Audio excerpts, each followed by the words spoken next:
تو میرا سوال یہ ہے کہ کچھ لوگ جب تنہائی کو اڈاپٹ کرتے ہیں تو وہ جب باہر نکلتے ہیں تو اسموکنگ ان کی عادت بن چکی ہوتی ہے، وہ مجنون ٹائپ ان کی حالت ہو جاتی ہے اور وہ بالکل یوز لیس ہو جاتے ہیں. تو ان ایسے لوگوں یا ایسی پرسیپشن رکھنے والے لوگوں کے بارے میں آپ کی کیا رائے ہے؟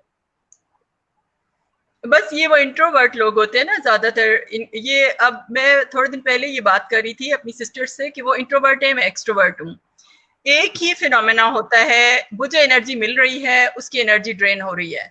تو وہ بھی تھوڑے سے مجبور ہیں، ان کو تھوڑا سلیکٹڈلی اپنے آپ کو خود کوشش کرنی چاہیے کہ مشکل سے ہی اپنے اس خول کو تھوڑا سا توڑ کے باہر نکلیں اور لوگوں کے ساتھ. لیکن وہ لوگ جو سمجھدار ہیں وہ بھی انہوں نے اپنا ایک ہلکا باب ضرور بنایا ہوتا ہے جس میں کہ کچھ لوگ. لیکن اب یہ ہے کہ اگر وہ نفسیاتی کیفیت ہے تو پھر اس کا بھی یہی حال ہے کہ وہ تسلیم کریں اور پھر اپنی اس چیزیں اور پھر لوگوں کے ساتھ رابطے میں رہیں.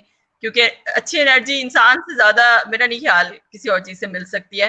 یونیورس سے تو ملتی ہے انسان کو، لیکن انسان کا جو کیا کہتے ہیں دارو جو ہے وہ انسان ہی ہوتا ہے.